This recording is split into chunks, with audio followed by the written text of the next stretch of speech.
teams. And okay, and as expected, some are moving a little bit faster than others. So for the ones who maybe need a little bit of help, you know, this would be a great time to help them out. So I guess I know I got a comment from Wendy that she's on a plane right now, but I also understand that she's either coordinating or maybe even leading one or two of the teams. So hopefully someone could sort of step up in her stead today and update us on what's going on. So I guess I'm going to, you know, open the floor for general questions, but hopefully we can spend most of the time today on, you know, discussing the various projects. Before we move in to, I guess, the formal content, Mark, correct me if I'm wrong. Today's the day you're planning to do the primer. Is that correct? Yes, I thought the best thing I could do is just present my introduction to network data, network ExCulture data specifically.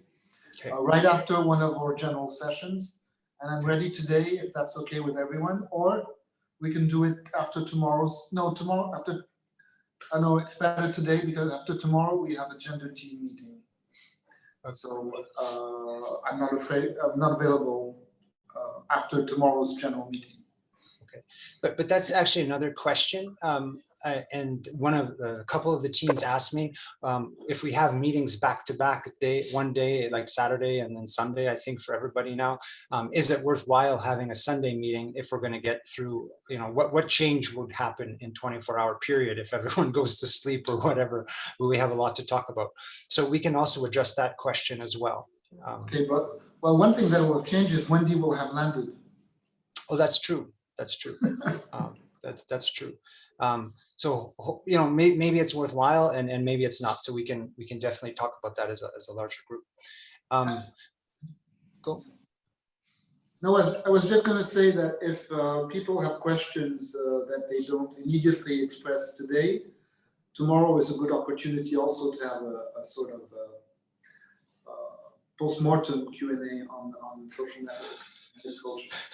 I understand what you're saying, but I don't like the term post-mortem. Okay, so follow up. Okay. French we would say à chaud and à froid, which means hot and cold. Hot and cold, yeah. But I can't find the same idiomatic expression in English offhand. So let's just say I like Voss's term, maybe follow up. Okay, so I guess what I'm going to ask then is maybe we have a representative or a small collection of people from each group just to sort of update us on progress, and as a larger group, if we can help you clarify some ideas or propose maybe some tests that you could run or something. Justin, can we maybe then remind everyone, so what are the groups, the topics, and who is in which team, just to reconfirm that, you know, because I think some people were very involved over these this week, but some perhaps were a little bit more, you know, sort of taking a break. So just to refresh where we stand. Well, but that's actually a good question, and I think self-organizing is probably the best way forward, because I actually met with a team that was a break off from a larger team, and then that team decided to break off into two different teams. So I actually really don't know how many smaller teams and which topics they're actually going to be discussing today, is the honest answer. So I actually think it's best if people volunteer their progress. Okay. I can go first because I have a limitation of time. I'm on vacation with my family too. So between jobs. Bill, you can help me too on that because we are part of a big group. So 9 persons, if I'm not mistaken. And so we decide to do subgroups. And but we are discussing between the groups too. So we discussed last week and we came up with a model, and this morning again we tried to figure out the model the way it fits. And since we have a kind of limitation in terms of what kind of data we can get, when they told us that, so we need to adapt our model and change a little bit. So the main idea it was, or the main question that we were discussing, it was about, let me just use here, if we have gender coping better with adversity during the pandemic. You want me to, Are you sharing the screen? Yeah, I'll share the screen of what we just came up with in the last meeting. So, okay, so, okay, great. So, that's the point that we just figured out this morning. So it's about the coping skills, and the point is not exactly, we're not finished that yet, but one of the points about adversity that we figure out that maybe you're going to use the conflict as a variable. And you know, so one of the points, it was conflict, it's good or bad. So in groups, sometimes conflict will help them to get better outcomes. So this was one of the discussions in terms of what kind of variables we can use as performance. So just figure out those ones, but still looking at the variables. And in terms of coping skills, we think that maybe one of the points that we are discussing is the perception of about the team should be put before or after. So if I think, oh, I will have, you know, a good outcome if the team will perform okay. So it would be something that you're gonna consider as a moderating this kind of relation. So the points that we have here, and it's about the data. So Wendy told us that the data from 2020 1B, it has a problems in terms of reliability, or I don't remember what word she used. Or if you can get the 2020 2A or 2B, because it would be interesting to see how they were dealing with this kind of issues before the pandemic and during the pandemic. So that was our first point. If you cannot get that, well, we're going to do just with the data that we already have. I think the data shouldn't be a problem. My bigger concern is there are so many things in this model, everything affects everything. And then on top of that, you want to add pre and post COVID. So there will be another moderator essentially.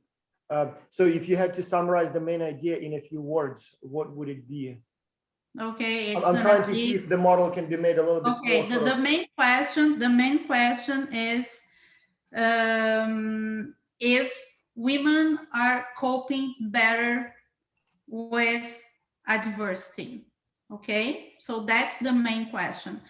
How do you translate adversity? So one of the variables that we think we can use, it's conflict.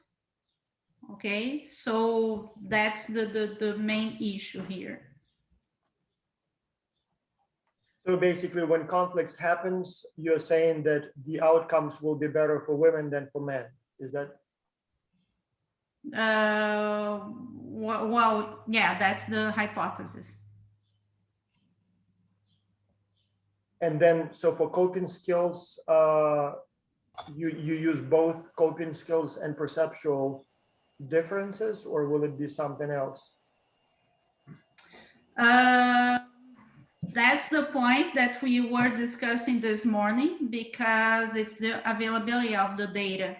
It seems the self-efficacy, it was not collected.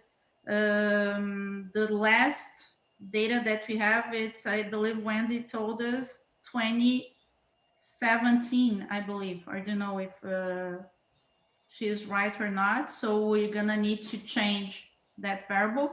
But the thing, it was in terms of checking what's going on. If you know, you have a perception about the way you're gonna perform, and at the end it's not the thing, but it's the new variable that just appeared this morning.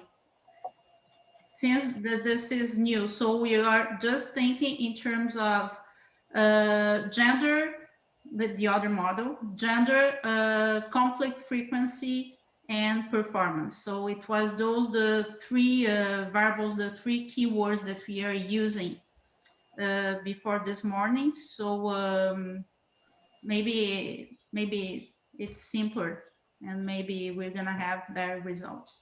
So when you say coping skills, what exactly do you mean? And I'm trying to see if it would be a separate measure, or would it be simply better outcomes? Like when problems happen, for coping skills, are we going just to see if performance improves or doesn't drop as much?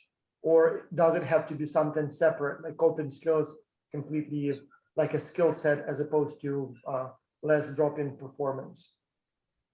That's where the perceptual part enters, because there's a question in self-efficacy. There is, I can deal with challenge.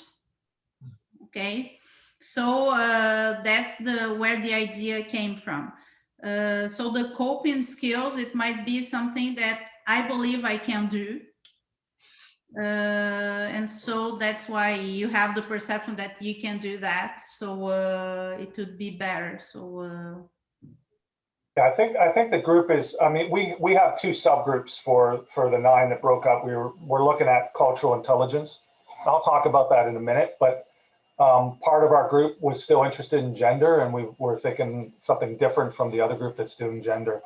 I think the idea here is that there's the perceptual. What can I do? This is all, we're sort of arguing whether this is all on the individual level versus team level. Mm-hmm. But what we were trying to look at is coping skills are actions. So I think of them in terms of interventions. Okay. And so I think the variables that we have in ExCulture are things like coaching. Did I approach a coach? I think we have the variable at certain weeks, right? Students actually approach a coach and use the coaches that we have. Yeah. And that's going to be different from the perceptual. Like, in other words, it's not necessarily how they perceive their own coaching abilities, but what they actually do in terms of their actions. Yeah. So don't worry about the data. So we do have the data, and even for coping, we had several semesters when we measured something that was called resilience. And so it's basically coping. So basically your ability to face challenges and keep moving. So my worry here is, and maybe the group can help, I'm a little worried, like I like the original question. So basically, do women cope better than men with challenges? That's clear, compelling, important, publishable. But when we get to this model, it seems to me that it's a little bit too convoluted. Maybe there is a way to present or maybe test that simple question in a more elegant way. Because at this time, it seems like, I don't know, maybe just me, but looking at the model, I'm afraid that both the reviewers may say that it's too complicated, but also to test it may be a little bit more difficult in that way. This model was just constructed about 20 minutes ago. Right. So I think it can be made more elegant. But yes, I assure you that each of the measures that you have on the model, we have a good measure for it. So that's not. I think that was one of the concerns of the subgroup that was looking at this research is, do we have the variables, and also issues in terms of team versus individual level? Because you can see here in this particular model, I have outcomes as sort of individual level, but originally we're going to look at creativity scores for the report scores, but then we also have the issue of mixing individual with team. So one of the things we were looking at is the paper you published with Nicole, I think, that just came out in JBR that used HLM. So we don't know if that's going to be, whether we can do that or not. But so this is still kind of work in progress, I guess. So we met actually an hour before this meeting to sort of go over some of this stuff. And so this model is actually coming out of that meeting. So as long as we have the access to the data, I think that's our main concern. Then we'll start playing around with the actual results. Yeah. But right? Boss, as you've mentioned that this could be done more elegant, I would love to just very quickly see what you mean by that. Like in terms of, do you have a recommendation as to how we can make this model more elegant? I think you clearly understand the question that we're trying to answer, right? And the reason that we had the perception and the coping differently as to variables is we felt that the belief would be important, that I believe that I can cope, and that can come from the self-efficacy or other variables, and that I actually did cope by reaching out to access external resources. In this case, we could proxy that through coaching. And that as a result then, because we believe we can cope better, and then we actually do the intervention, as Bill mentioned, which would be, you know, something to help us cope, we perform better. Or that those things then reduce conflict and therefore we perform better. So, but you're right, that's a lot of stuff going on in there. In your view, what would be a more elegant way to demonstrate that? Okay, so at the risk of jumping in and answering on behalf of Voss, and I'm sure he has his own thoughts. I see 7 boxes, but really there's only 5 things, right? So you actually have 2 constructs twice, so that it's kind of, it shows more things than there actually are. And so that's a little bit, I think. Yeah, no, I just added that, Justin, based on that, you know, is this a moderator or is it a, like in this relationship or on this relationship? So right. There are 2 different models here then, basically is what I'm saying, right? Like, no, because we have 3 constructs here, and that's the point from the beginning that we are discussing. And the problem now is to see how they're gonna interact. So that's where Wendy comes into the equation, that she will figure out. In fact, during the flight, she told us that she will test the interaction of those variables in order to see the way you're gonna put them together. yeah, see, this is what I mean here. The one that I just deleted was what we had after the meeting. This one kind of makes sense. So what I'm trying to get here is, depending on the gender, the perception might lead to different actions, like approaching a coach, right? So in other words, if our self-efficacy is high, we're probably less likely to approach a coach in dealing with the conflict that we're right? Sandra, William, I don't know how far you are along in your literature review, but you can check out the work in international management of Olivier Wurtz, who's at the University of Barça. He's done a lot of work on expatriate coping mechanisms. So there's probably things I have no idea if his constructs have corresponding measures in ExCulture data, because I'm not that, I really didn't dive deep in it. But you could check out his work to conceptualize. Type that in the chat box. Sorry, I didn't catch the name. Sure, I'll do it. Vas, I got disconnected on one of my computers. Can you reconnect me, please? Let me see if there is anyone. It doesn't show anyone waiting in line. Can you okay. I just added you. Okay. Yeah. Okay, I see now. Going back to this study, guys. So when it comes to data, don't worry, we have the data. I would almost recommend that you don't worry about the boxes for now. Try to explain what you're trying to say in plain language. Like you started with a very good question. Do women cope better, you know, with adversity? So that's a very good question. Then maybe start thinking about hypotheses and again, placing them in plain language. When problems happen, women do better or whatever it is. And only then I think only then it would be a good idea to get to the boxes and variables, because my worry is that when we start with the boxes, it sort of, you know, kind of locks the process a little bit into, you know. So another quick comment, I would stay away from coaching, and the reason for that is that only a very, very small percentage of people ask for coaching. So we are talking about maybe like 20-30 people a week out of, you know, several thousand.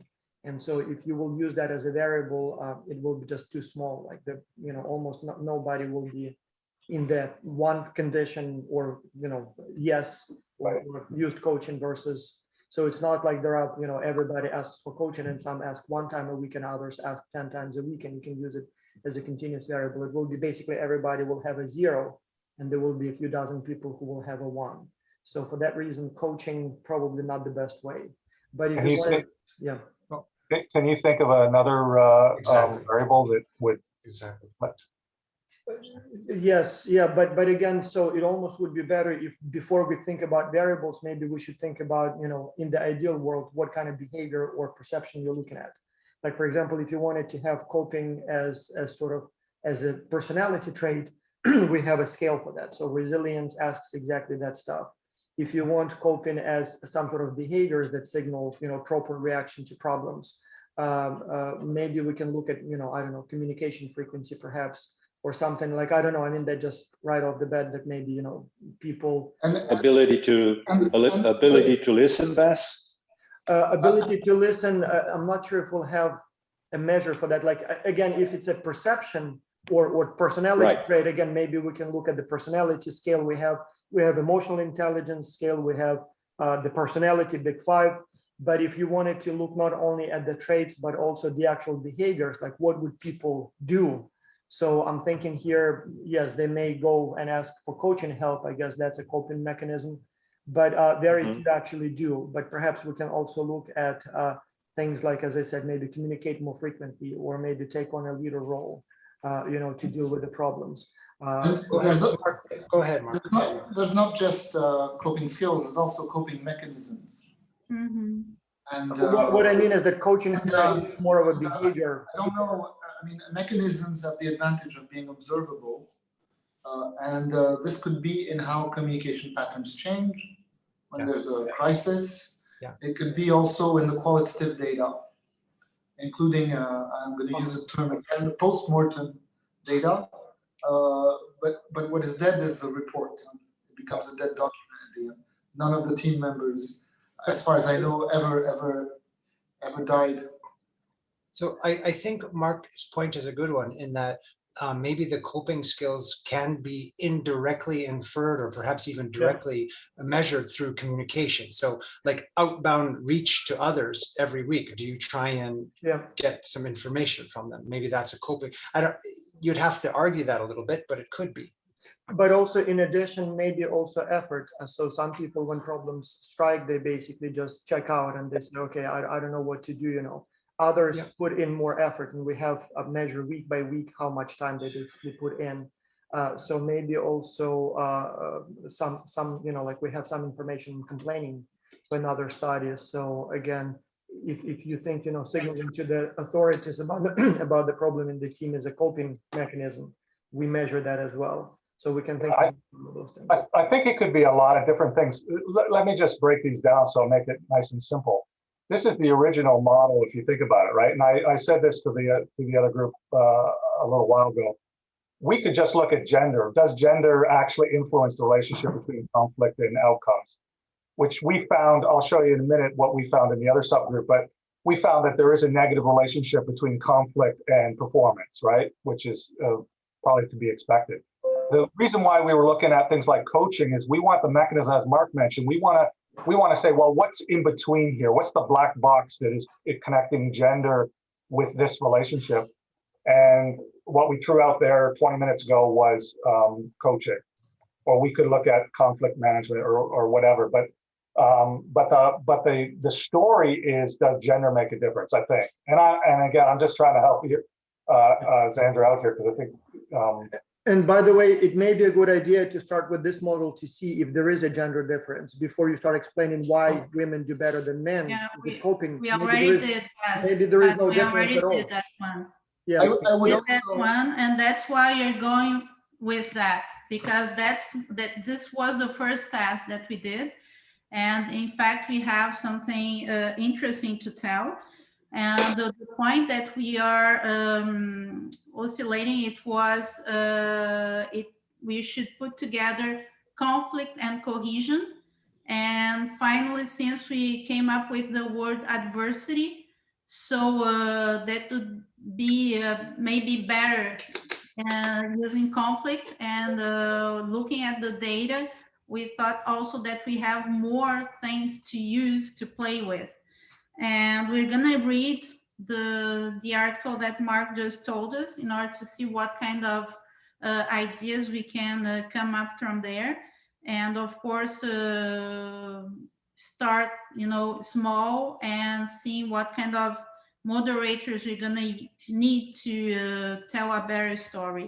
But if you, the problem at the beginning, it was the availability of the data. If you're telling us that it's okay, so you're gonna go with that this week. You're gonna meet and to discuss, play a little bit with the data and discuss how you're gonna put those boxes together. I would Justin, also just everyone, 1 second, because it's been already half an hour. Justin, so what is the process for today? Are we going to go study by study and sort of discuss each study as we're doing it now? I'm just trying to make sure that we will not interfere with the agenda, because we can obviously talk about each study for an hour or longer. Yeah, that's the agenda. But as you said, we're kind of we're focusing on one study, probably at the cost of others, right? Which is okay. So we may, you know, like, for example, if you remind us how many studies we have, we may allocate, let's say, 15 minutes per study, and we cover, you know, exactly this much, so that every study is covered, or maybe some other way. I'm just a little worried that we may spend too much time arguing about some variables. I think we should limit it to 15 minutes, Vas. 15 minutes per study, and then come back to the, or whatever, you know, that should be the maximum. Okay, so we have about 6 groups, I believe. Well, for this one then, as a summary, so as far as the data goes, I'm pretty sure we have everything, like all of the boxes you've showed so far. We do have some measures for those. And so as long as you have some sort of a model, the data shouldn't be a problem. So I guess depending on whatever the final, you know, picture looks like, we will select the variables, but we should have good measures for everything. Okay. Can I quickly go over what we found with the other subgroup? This Longzhu is here. What we were looking at, the other subgroup was cultural intelligence, which I think Garev mentioned perhaps here might be one of those, you know, interaction effects that we were talking about before. But this is what we found, which is kind of interesting. There's actually a conflict, interpersonal conflict was negatively related to performance at the team level. Cultural intelligence was negatively related to that, which again makes sense. What we didn't find was trust wasn't significant as a moderator. So you can see here on both the performance at the report level and also the creativity of the report. What was interesting then is we ran another PLS model to look at the effect of trust in the mix here. And you can see here that when you bring trust, the variable trust into the equation, cultural intelligence no longer has a direct effect on conflict, but it does have an indirect effect on performance, right, Longzhu? I'll bring you in because you're the one that ran these models. So we found that interesting. So we decided, you know, we talked a little bit more about that. So again, this study is actually not looking at gender at all. This is just I wanted to ask, what is gender? Yeah, no, this is not. Yeah, this is originally where we started, and we broke off into 2 groups because there were some interesting questions about gender in the other group. And then this is what we're working on now, right, Longzhu? I think you had also some other tests, because another one that I tested or sent to Longzhu to test was, we have emotional intelligence, we have IQ. I think there was an IQ test done, and then we have cultural intelligence. He ran, I think, 21A data or whatever. It's very recent semester, and the only thing that was significant in that run was IQ on performance, which I personally find fascinating. I don't know how necessary to explain it. But these are the kind of results that we're getting. You can see here that trust is actually not directly significant in this relationship with performance, but there is an indirect effect, again, of cultural intelligence, which I think is, again, interesting, because if you look at the correlations, there is no correlation between performance and cultural intelligence. However, if you look at the mediation model conflict, that is where the indirect effect of cultural intelligence has, has an indirect effect on the performance. And that kind of makes sense if you look at the literature, and logically, basically what it's saying is if we have higher cultural intelligence, we'll be able to manage conflict hopefully better, or we lower conflict because there's this kind of a negative relationship through the mediation of trust, and then that affects performance. So I think we have all the data we need, but I wanted to give Longzhu a chance to ask if we needed more, since he's the analyst for us. All yours. William, you've demonstrated culture doesn't matter. We can all go home. Well, yeah, that's one of those things. Well, the reason why I say that is because, Vas, if you remember with the charter research, we found that the relationship with charters wasn't really significant on performance. And one of the things we suggested was that the actual, not necessarily intelligence, but the work ethic and the experience of the team and all these other things are probably the things that the team brings to the table that relates to performance, much more so than doing something like a charter, which might help with process, but it's not going to make for a better report. Yeah. So, I think it's interesting. There's still a story to be told.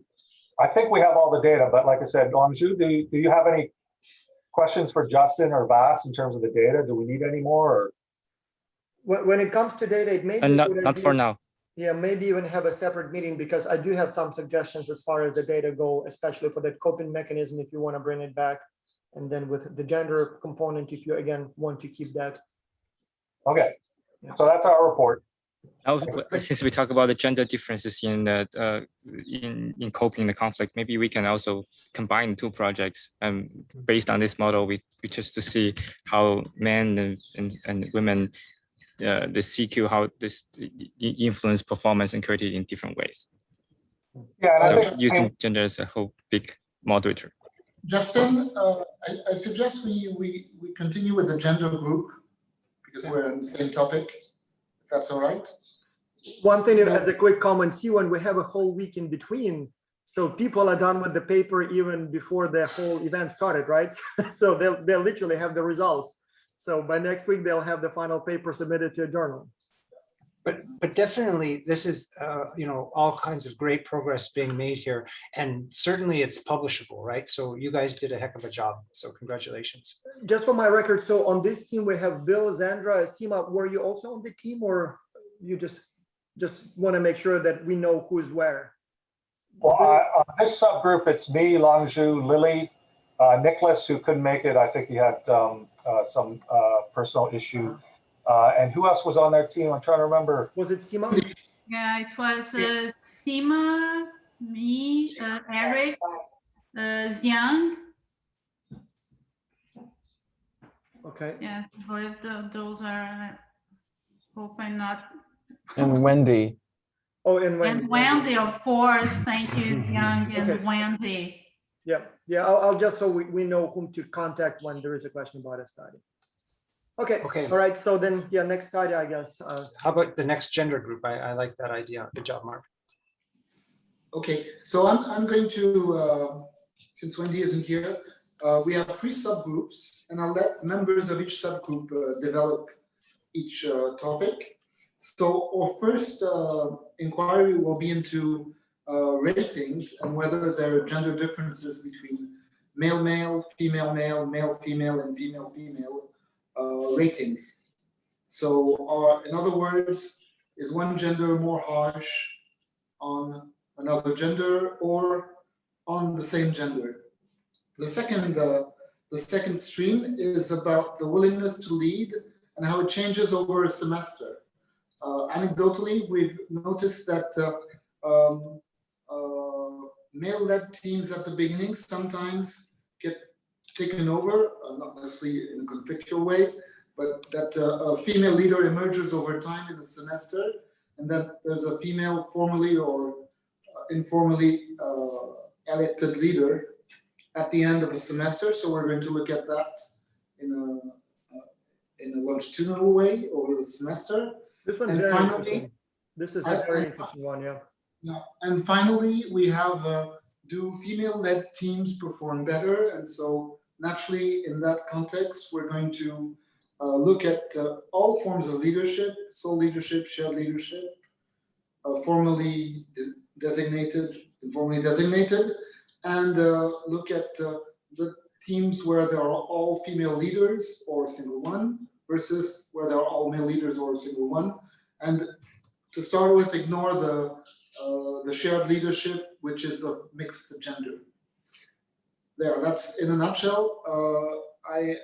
Who wants to pick up the baton for female-male ratings?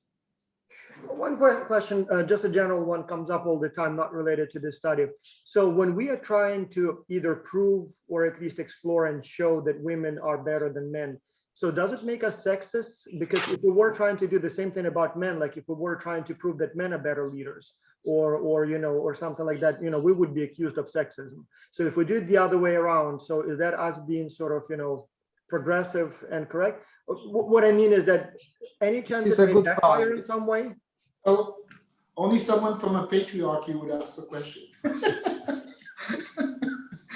But so we are doing a bunch of studies on gender differences, and so presumably we will refute the myth that some jobs are always better done by men, and so basically we will show that there is no difference. But it almost looks to me like now we're trying to show that there is not only no difference, but actually women always do better.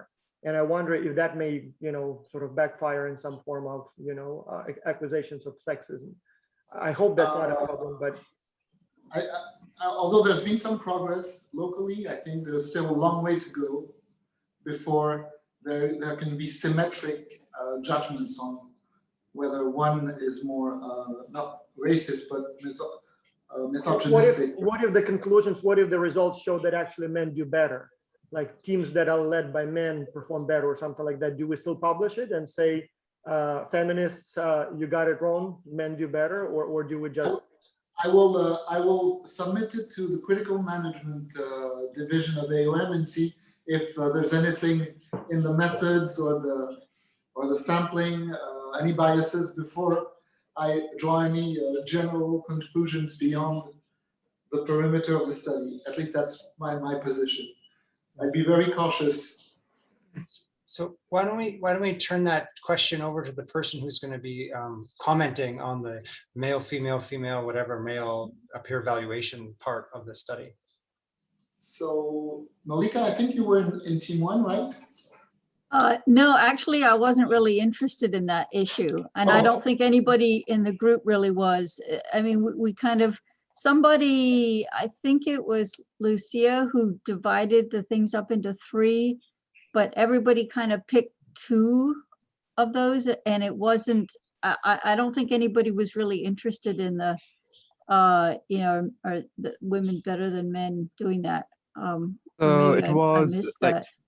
so the first 2 topics were taken promptly, and the third topic, which is this one, it was taken as like if we can find some good literature on it, and then we can build upon it. It's like, it's not something that we are gonna do it, but it's like if we find something good, if we get some good data and some literature, there's nothing wrong. Yeah.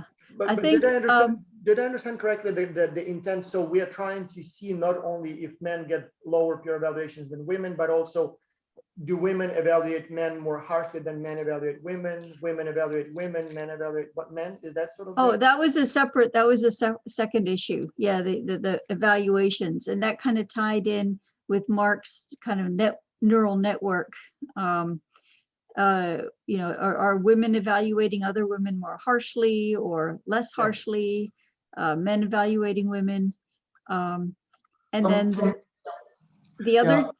the other topic was, and I think that Lucia brought this up because her female students were saying that at the beginning of ExCulture, they didn't feel comfortable taking leadership positions, but then by the end of the experience, they felt much more comfortable.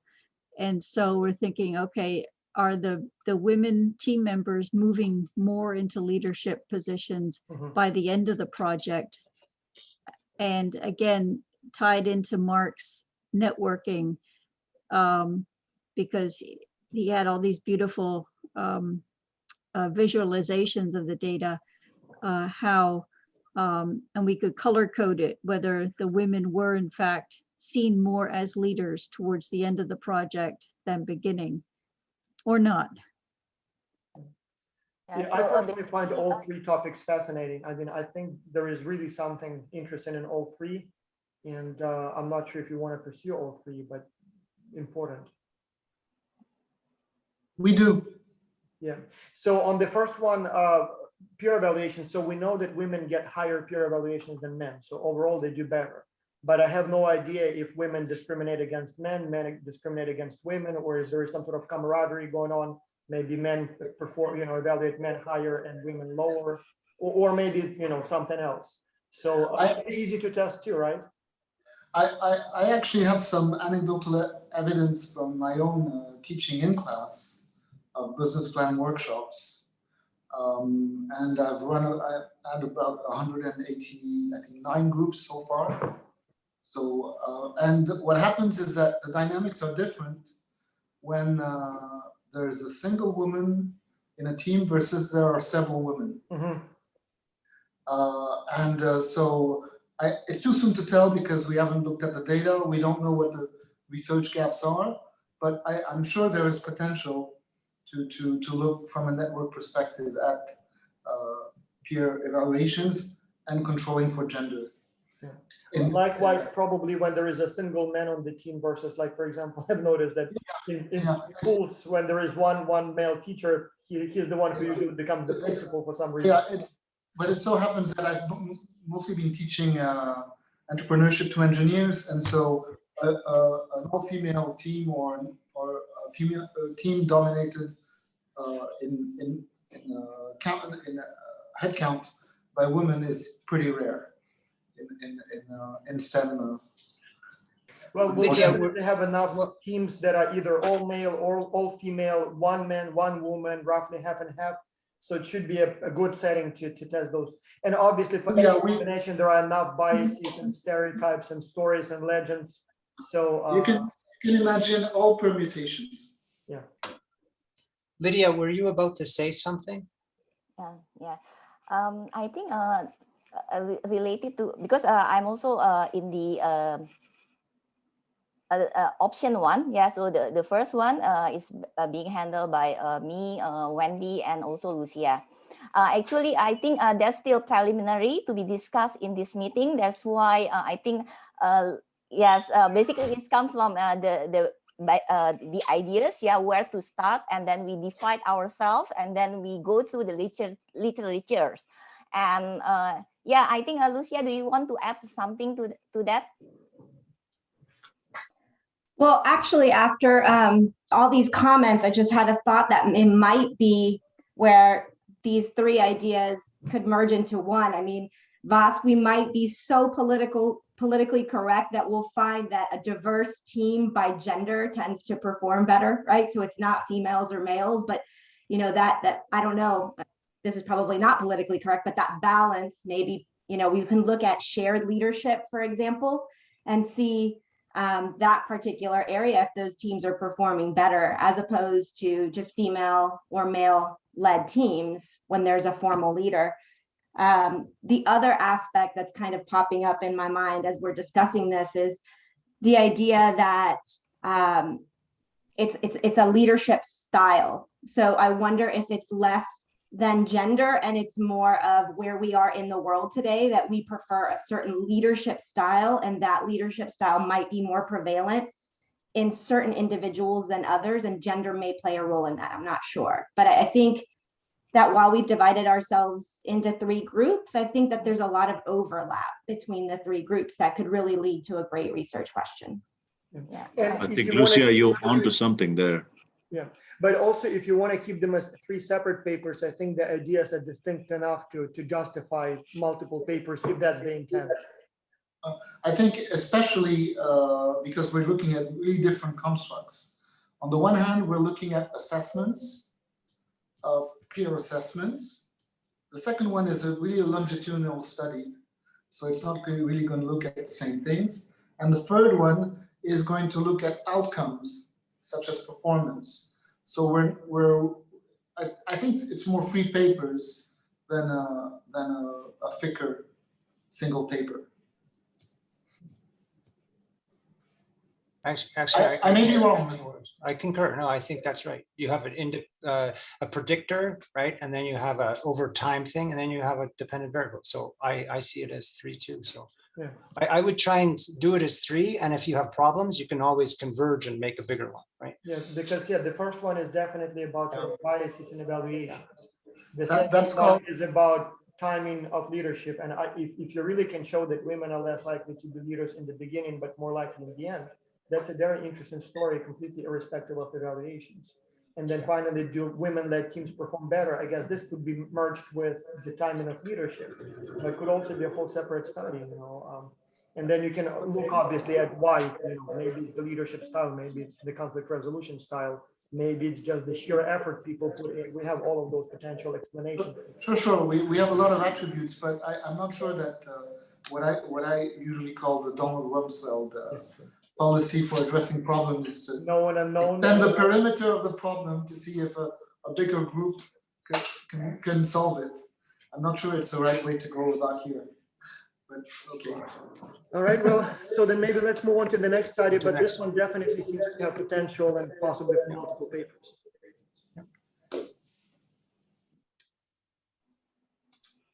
Justin, how's it? People need to volunteer the next study to discuss, or you're gonna pick on? Yeah, I can pick on them, but I thought we were, older than what, 12. I can share after this. Okay, please. Okay.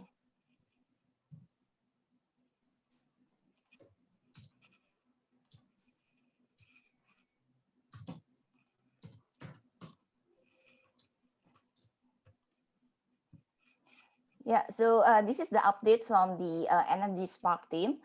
So our team, consists of Longsu, Mark, Dhruv, me, and Michael. This is our first model, our initial concept, and then we go through it quite a lot. And this is the revised model. As you can see in here that we have fixed our independent variable, which we will call as the team relational energy. But then in order to measure this, then we would need to generate, to develop a new questions by incorporating the social network. Why we need to do that, I will explain later on. And then we also plan to do a longitudinal study. So it will be in week 1 and then goes to the week 8. Yeah. So and then for the moderating, so the reason why we from Dr. Faz, why you need to consider this request, because we also in the team, we also feel that this research is very important. Based on the Owens article in 2016, it's mentioned that we have very little understanding of how energy can be useful at interpersonal level toward achieving workplace goals. And we do experience it during our team discussion. So why we can develop until this far, actually, we believe is also part of the relational energy. Yeah, we have discussed this with Michael. Yeah. In the previous paper by Owens, it confirmed that relational energy is positively associated with the employee job performance through the mechanism of job engagement. But previously, the study is being using the measurement between the leader and also the team member. And then based on discussion with Longsu, actually in ExCulture, the team leader goes varied, along the way. There's some changing, some team have like 2 leaders and some team even don't have leader. So we changed the moderator a bit from that into team composition. So the moderating in here is the team competition, whether the team with only 1 leader, multiple leader, or no leader. And then we also added from Ang CQ, CQ Ang, derived from the previous researcher by Richter and Dr. Faz at 2021. So we will also incorporate this model into this by the model 1 and model 2, which incorporate the average CQ within the team and what is the requirement of minimum and maximum CQ within the team. Yeah, so back again, what is the definition of the relational energy? I really like the one from Longsu because it's so simple rather than Owens. We stated that this is a psychological resourcefulness generated from interpersonal interaction that enhance one capacity to do work. So we've gone through a lot. I think we've gone through 4 team meetings, and Yeah, so that's basically that's we believe that that's also part of the effect of relational energy. So we feel enthusiasm about this, and yeah, so Long Su put this relational energy is actually the energy that comes from another person. So it's like a one person communicating to the other. So we channel each other because we communicate a lot. And then it is a dyadic construct that measure how interacting with person A would give me energy. So for example, after the question will be after interacting with this person, I feel more energy to do my work. Yeah, and that's why we managed to do 4 team meeting in previous week. Yeah, so this is the questions from Owens. There are 5 survey statements, and we plan to accommodate it and propose this for the upcoming ExCulture. Yeah, so this will be the new question.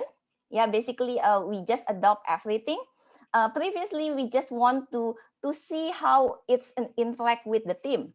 But then Mark come with the social network and mentioned that we can still measure it in the personal level, but then it require we need to have these questions to all the team member in that team. Yeah, so in ExCulture, one team member have around 6 team member. So A, B, C, D, E, F. So then this person need to answer this question. I feel invigorated when I interact with this person. So then this person need to scale 1 to 5. Yeah, based also from this, from Owen. To person A, the same thing to person B, the same thing to person C, D, and so on. Yeah, of course, if this person is person F, then this person didn't need to evaluate to him. And then this is the social network would give us. So it's like an atom. Mark, correct me if I'm wrong, but basically we are trying to see in here in our group we feel that there's lots of communication, so it's like looking at a mirror. Yeah, so if everyone is communicating with others, let's say that there's no crack, so it's a complete atom. Yeah, and then if there's one person didn't communicate or having this one, so there's no energy. Yeah, and then it will isolate, so it's like a crack in that full team. And then let's see what happened. Yeah,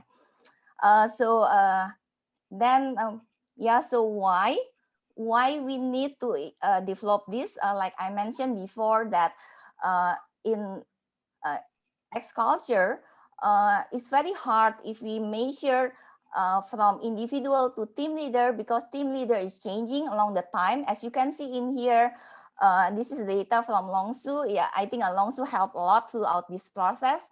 And you can see in here, even with the same sample, which is 592, yeah, for this one and that one, on the second one, the team with 2 leaders can reduce, yeah, from 270 into 251. And the same thing with a team with no leader. So it go down from 35 to 27. So that's why we put this as a moderating team composition, team with only 1 leader, multiple leader, and no leader.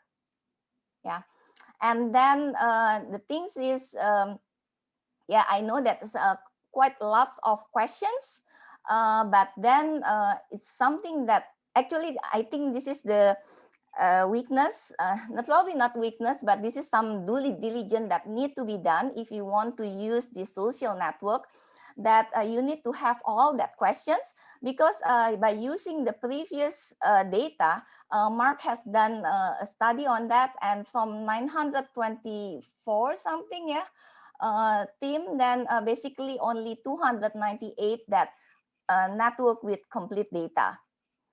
Yeah, so with this one, yeah, this is the upcoming new research that we plan to do. Yeah, I just hope that we call this model 2. We call this model 2 because like we also have the, for me and Zulf, we have an intrinsic motivation. This is part of the extrinsic motivation, that we want to use and publish a paper as soon as possible. So we don't want to wait until this question is being embedded into the ExCultures.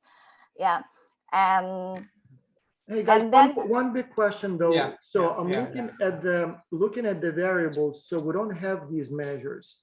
And I'm not sure if we have anything that is close enough. So we have, frequency of communication. We have something like, team identification, how much people feel, belonging together. But we don't really have anything that, I feel energized after talking to my team members. So that's my challenge here. So in terms of the existing data. Maybe it's but she wants to do this next semester. For the next semester, we can look at it. So although again, one of the challenges I see here, so we are looking at 5 variables for each of the persons. I mean, this is a massive amount of data. So like, for a team of 7, we are looking at basically 35, 40 additional questions, which is doable if we have to do it like once maybe. But if that's something we can do every week, I'm not sure if we just simply have the space to do something like that. I hope it's enough to do 42 thus. Or whatever, 42. But so maybe take a look at this scale, right? And if you can go back a few slides, you'll see which one actually had the greatest factor loading. And I actually read it, and I thought that particular item was really confusing. So I don't know if I would go by factor loadings in this case, but pick your favorite item from this scale. And then say, hey, Voss, could you include this item in the peer assessments? I actually think it's maybe even unreasonable to ask, hey, could you include 5 items every week to evaluate every peer? Because I think that's actually all the items that we use to evaluate every peer every week. So you're essentially taking peer evaluations and only directing it towards your study. There's other things that maybe even administratively that need to be measured. So the other ones we do need, because we need to know how people are doing to identify problems here. I mean, does it have to be every week? Can we do it just once? No, only I think based on Mark's comment, we only do it, need to do it in week 1 and week 8, right, Mark? No. What I said is that we would spend the fall designing carefully. And if we come up with a satisfactory survey frame, we'd run it in the spring next year. And if it takes us longer, we'll run it fall next year. But there's no if you precipitate data collection, you just end up with design flaws downstream. So I don't want to rush into this. I like the idea of using a single question. And obviously in week 1, teams are informed, so it's an irrelevant question. What I did say in group discussions is that if we have an intrinsic attribute from the psychology literature that says this is a person who infuses high energy in others versus a person who drains energy from others, we can use that as an initial independent variable. But I would personally look at week 8 just once per semester. Because in my experience, when you look at week 10 or week 11 questions, you get responses from students that are more about producing the report than about doing the actual research work. But if you ask in week 8, you get things about the research and not the sharing of the research. Well, as long as 1 week is enough, we can definitely go with something towards the end, but not after the project. So that shouldn't be a problem. And I think we have to go baby steps here because Lydia has a lot to learn about research, conducting research. So we do something week 8, for example, as you suggest.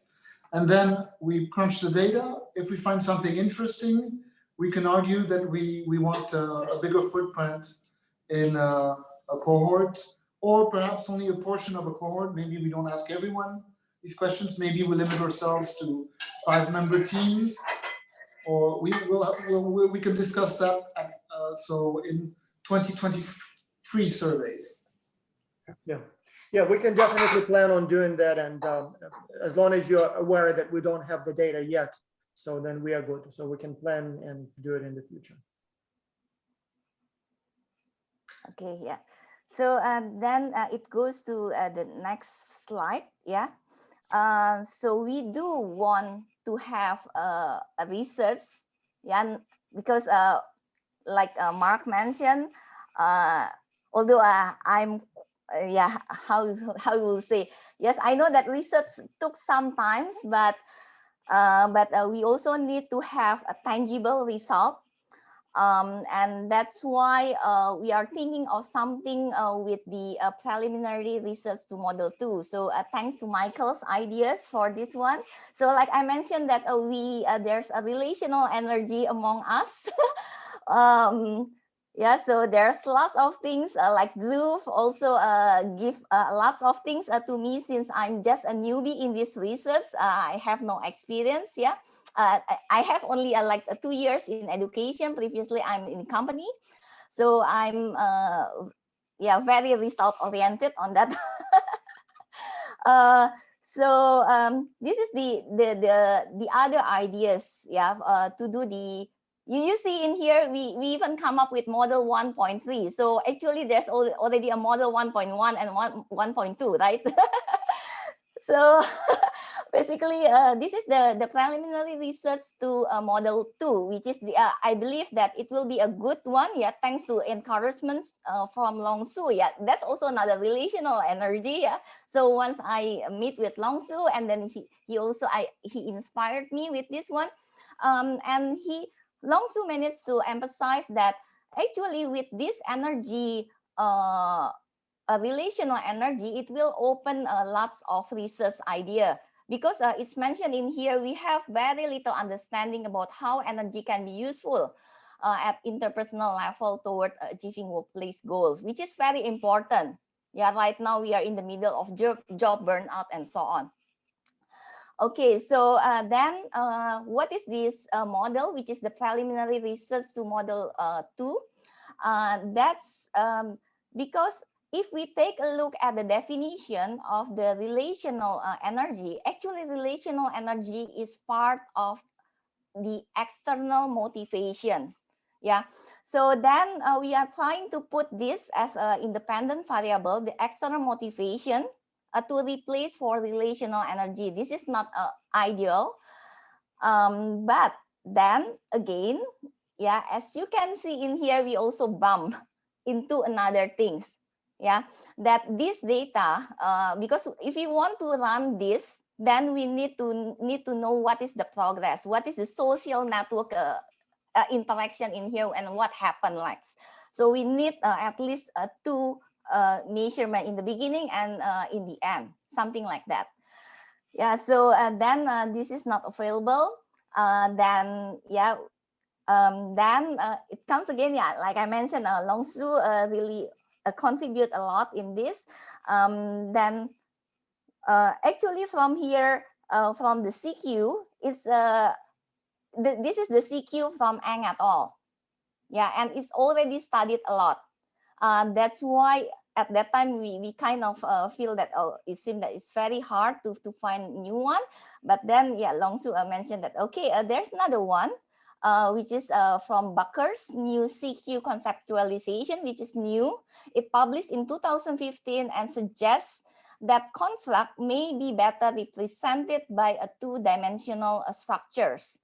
And so it consists of internalized cultural knowledge and effective cultural flexibility.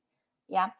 And then what we will use as a moderating in here is in terms of communication media, which is richness versus lean. So what's the meaning of rich? Rich means that it's used yeah, video chatting, voice conference. So you see people face, yeah, compared with Lin's, which is just a text-based email document sharing. And as you can see, why this is so important right now. So right now in the team meeting, in the organization, in companies, sometimes I think this has happened quite a lot, yeah. And I recall that, yeah, Dr. Frost, you keep mentioning that in the global virtual team, every team need to have at least one visual contact with each other. But so far, I haven't seen any documents, any literature that can support it. Probably because yeah, I don't know whether I'm too quick in doing that. I will go through it again, but I believe that this hasn't been studied a lot. Yeah, when it comes to this one, we might want to schedule a separate meeting. This story is much more complicated than it may appear. So it will take me like 20 minutes just to explain, you know, the complicating factors here. So something that, you know, I have a good story to tell, but it will take a little bit more time. So maybe we can schedule a separate meeting and discuss it in more detail. So there are some things we can do here, but it will be much more difficult than you think at this time. So okay, yeah. Thank you. I will schedule a meeting with you then. And then yeah, basically for this one, yeah, the idea of here is that the information exchange, if we do this rich media, then the information exchange can be captured with people with high CQ, and therefore it's easier to absorb the relational energy. Yeah. So that's one of the idea. And then, yes, since this is a preliminary, so we will plan to also to put this external motivation, whether it will become a moderating or it will have a direct to the project satisfaction. And then what about this, the internalized cultural knowledge? Yeah, so basically it will taken from the ExCulture data, sorry. Yeah, from this, the again, same issue. So yeah, if we have some of the variables that we don't have others, it seems like for example, we don't have that Bakker's new CQ conceptualization. So if we need that as part of the model, I guess we'll need to collect all of the data. So just because we have some of the data from the previous semesters, that wouldn't help, right? Go Lonju. A quick suggestion here, Bakker's new CQ conceptualization actually is based on the on and out scale. So it's just a different way to package those data? Right, yes. Okay. For some reason, I thought it's a whole separate instrument. Then yes, then we are good. We are good then. Yeah. Okay. Yeah, so yeah, basically this is the questions inside the for the Bakker's new CQ conceptualization. As you can see in here, we'll define, we'll retrieve from this team climate, which is available in ExCulture data 2019 1A. We will take the individual one. Yeah. And then for the project satisfaction, we will use the instructor feedback, which is the consolidated report evaluation, and also the individual subjective performance, yeah, in terms of how well in the project, and also the objective performance, which is the peer evaluation. Yeah, for the other one, for this the moderating one, which is the communication media, we just simply use the frequency. It's also available in the ExCulture's data. And then this is also coming from the discussion here with Michael. But this is for upcoming, yeah. So we already discussed, and it seems that we are fine with all just relying on these three. But actually, it will be a lot better if the in the upcoming ExCulture, there will be these questions in terms of what is the client feedback in the quantitative form of the report. Because from Dhruv mentioned that we have the client feedback, but it's in qualitative. And if we want to process it, it will take lots of time and effort. So if we can have like client feedback. This is just a suggestion. That's why I put a question mark, because I just thought about this, because it appeared in our group discussion. I don't know whether how you want to put it. Would you like to make a scale or something like that? Simple things, just to on top of the instructor feedback. Because when it comes to project satisfaction, let's do the following. So let's do the following. So I really like the main idea. So all that relational energy. So all the other things, they do need much more discussion. So we'll need to talk separately about communication media. We'll need to talk more about client feedback. These are much more complicated issues that may appear. So I suggest that we sort of keep for now just the main idea. It seems like it's definitely promising. I'm not sure if there are any comments from the audience, but the rest we need to sit down and talk, like book another hour at least to talk about it. So I think it would be better to do it as a separate dedicated meeting rather than part of this larger group here. Yeah. I don't know, just in the interest of time, because I know we still have several projects to present, and these things are a little bit more complicated. Like some of these are not doable, some of these are doable, but will require a lot of work. And some of them, just there are so many options that I need to show you the options so you decide which one you want to go with. So yeah, so for this one, for the one that we will do by using ExCulture, is there any feedback? I guess quickly, my feedback is it's probably the only one that's doable, this 13 one, with the data that we have, right? And I suspect that despite the warnings from Vas, I think Lonju will be able to handle most of this on his own, knowing what is there and what's not and in which semesters. So I think you're actually in good hands, and it's certainly testable with the data that this model 1.4. Yeah. Okay. Cool, yeah, we'll just need to discuss the communication media channels. Again, we have like literally 3 papers just to explain to ourselves what to do with it. So it looks simple, but it's not. And then when it comes to the customer feedback, again, it's a little bit more complicated logistically to do. But yeah, so let's meet about that separately and talk. So the good thing is Lonju knows the data. I'll explain to you why it may not be as simple as it looks. And then hopefully there will be a way to move forward. Okay, then look forward to it. Mm-hmm. Okay, thank you. So who's next? I think we have at least 2, maybe 3 teams left, I believe. Justin, do you want me to say something? Okay, so peer evaluation bias. We started big. We were 8 in the team at the beginning as a show of interest. And then we decided that it was a good idea to split into 2 groups, one going for bias in students, peer evaluation, and another one more interested in instructors. So here I will focus on the group I belong to, that is the one on bias in peer evaluation of students. That is me, Longzu, Lucia, and Teresa.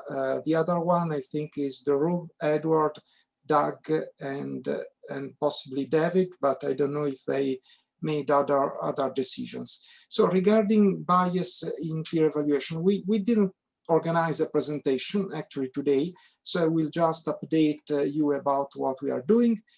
We met twice. We had a first meeting, I think it was on Monday, and we decided to carry on some analysis. We did, Longzu did, and we discussed it by email and in a meeting before this session. So we already have the data, we already have the results, we also have some literature review.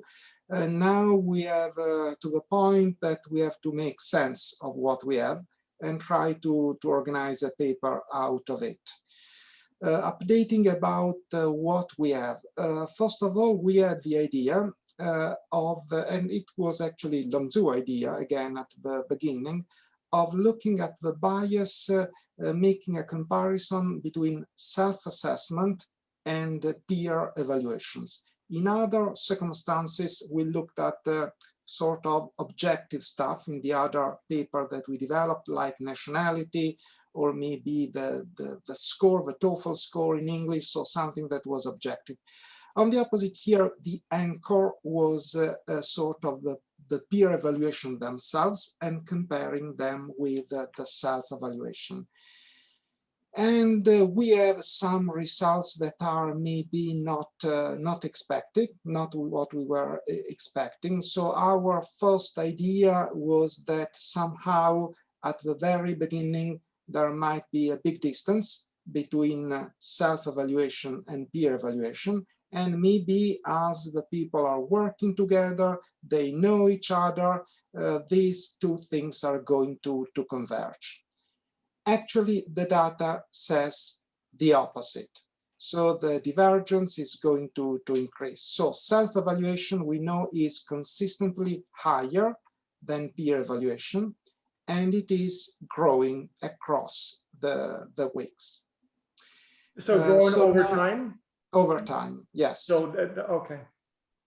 So people are consistently assessing themselves as better than the peer evaluation, and it is growing.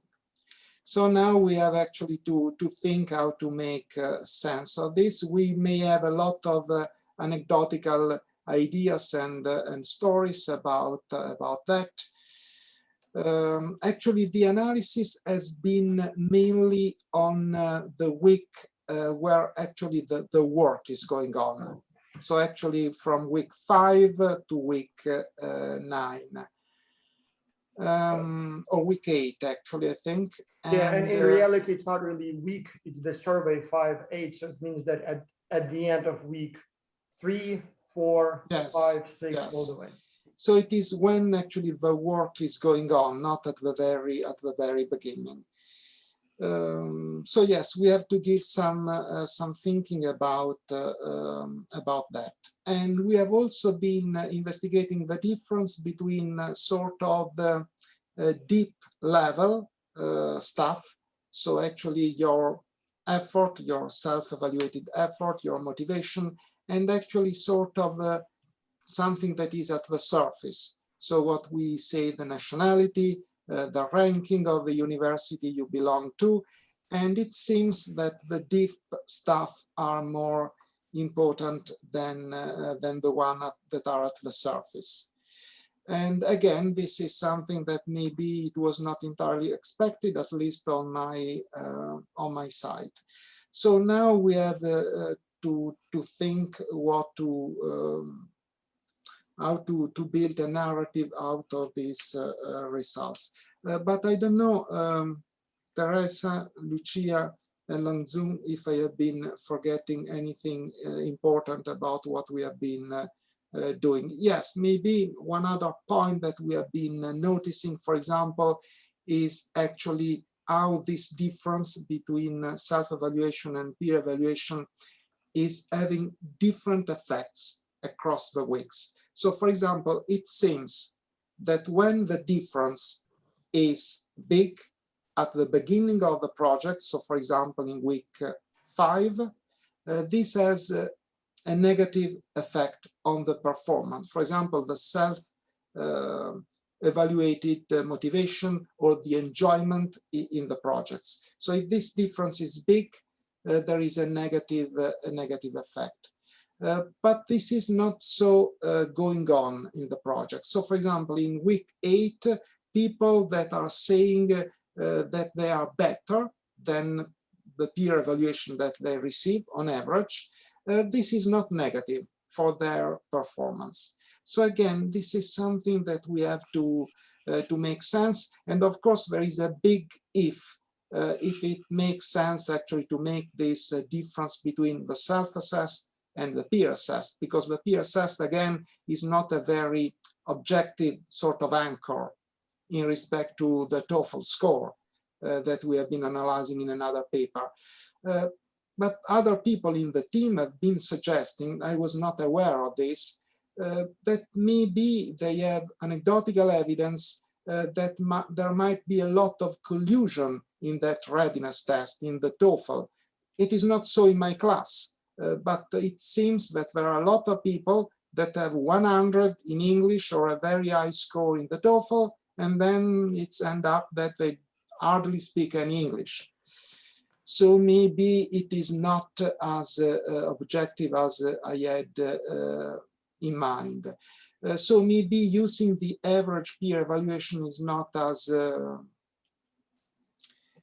as a bad idea or as it might seem. And it makes a lot of sense, I think, to compare them. So I think the strong point of our projects, before I leave the word to the other people, is that it is longitudinal. We are going across the weeks, and we are actually seeing how this difference is evolving. That said, so the weak point is that we have been starting from the data that we have, and now we are thinking how to make sense of them. So from a methodological point of view, maybe this might look very wrong to some of you, depending on the methodological approach that you have in mind. So maybe the sound one should be looking at the literature, drafting the hypothesis, and then testing them. On the opposite here, we have been looking at what is in the data. So it is two comments, Ernesto. So yeah. One on the increase over time of self-evaluation versus peer evaluation gap. So it's interesting because we do share peer evaluations every week. And so people should be seeing how they're being evaluated by others and learn from it. And they apparently don't. So sorry about my dog. So so technically it should be dropping because they see that, no, what I give myself is actually different from what I get from others, but it seems like it's the opposite. Second, in terms of the outcome, so it seems like you stop at, my apology, every channel. So it seems like you stop at, let's see, oh, that's interesting. So I wonder if there is a point in adding some sort of an outcome, like performance or maybe quality of work or satisfaction. Like, let's say you do show that there is a gap in some teams and maybe not in others, or among some people and not others. I wonder if there is some sort of a so what question to it. Like, okay, you find the difference, you explain why the difference exists, but does it affect team dynamics or performance? I wonder if that should be added to the model as well. Yes, it is actually a model. So we have a measure of the performance. So in the results that we have, but maybe Longzhu can add more, we have actually the effect of that difference on an outcome. That is, for example, enjoyment, it is motivation, it is efficacy, self-assessed. So we have been actually checking how this difference is affecting performance. And it is actually changing, as I was saying, across the weeks. At the beginning, the people that are self-evaluating them more in respect to the peer evaluation that they have, this is a problem for their enjoyment. So if you think you are very good, but your colleagues think you are not, this is a problem at the beginning of the projects in the sense that you are not happy in the enjoyment and motivation, but it is not so at the end. This is changing. So there are things that are actually interesting that are coming out from a longitudinal point of view, but actually we have to make sense of them. But sorry if I have been taking the lead in telling this story. I did so just out of my volunteering myself to report these results, but maybe there is in there something that I am forgetting. So I don't know if Teresa or Longzhu, you want to add anything. Justin, please. If I may jump in, I think this might be close to an ideal setting for the surface analysis. So Longzhu and I have been talking about that in a multi-level context, in that you actually have two variables right now, self-evaluation and peer evaluation. As long as you can come up with an outcome, let's say something like satisfaction, you might see that the difference when it's low would be different than the difference if it's high. So yes, the surface might be great. Yes, we did actually, Justin. So we already had the surface results. So what I am telling you, I am actually reporting the results that I have in that sense. Now the point is actually to make sense. Please, Longzhu. Oh, I have a question. I forgot to mention that in our meeting before this whole group meeting, I found there's an ongoing study. Maybe this question for Justin and Vas. There's an ongoing study in ExCulture also comparing peer evaluation and self-evaluation. But I think this is Vas' study. It considered that difference as self-promotion. So people tend to self-promotion, people tend to evaluate themselves better than the score they receive from the peers.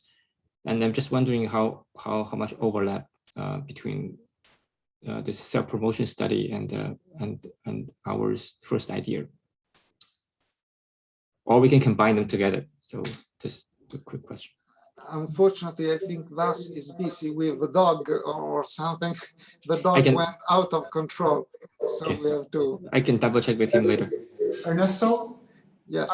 I have two suggestions. First, you might look at age and undergraduate, postgraduate status of the participants and see significant differences in assurance. Culture will also play a factor, obviously.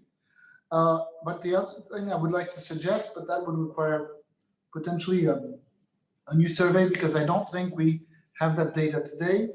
But you could look at the ethical stance and proxy that simply by the major of the students. So for example, people in finance, as finance majors or economics majors, are very likely to be utilitarian in their approach. People who are majors in HR or accounting would be legalist, and so on and so on. So if you want to have an offline discussion about this, I'm happy to help. Yeah, Ernesto, as a quick comment, yes. To me, I really like this idea, not only because it's an interesting idea, but it also has practical applications for managing the project. Like if you can show really these kinds of trends, that's something that has implications for us, both for training, for explaining things to professors, but also to students, but also to coaches. So I find it, like the useful part is really interesting here. And especially if you also can show how that affects, like, does it really matter for team dynamics and performance? So, but this is interesting, fascinating stuff. Langzu, I don't know if you want to repeat the question for Vas, because I think he was sorry, with the dog or something. Yes. Yeah. Sorry, I stepped out for a second. Somebody was at the door. A quick question on the ongoing study, a list on the website. Vas, I know there's a study on self-promotion, which is also compare the difference between self-eval versus peer evaluation. We actually had a big meeting about that yesterday. So so that one is not so much about self-promotion per se. So, there is one based on peer evaluations, but that one is sort of dormant. So we will merge it with your study. So no worries. That one hasn't, we haven't done much in that respect. But there is another study. So we collected data last semester, also longitudinally, where we asked students to report how they evaluate themselves compared to an average student at their university, and two, compared to the team members. And so it was on a bunch of dimensions, like your technical skills, your collegiality, your smartness, and things like that. And so it was below average, above average, or about average. And so we were it's funny to see that about 85% of the people believe that they're above average on everything.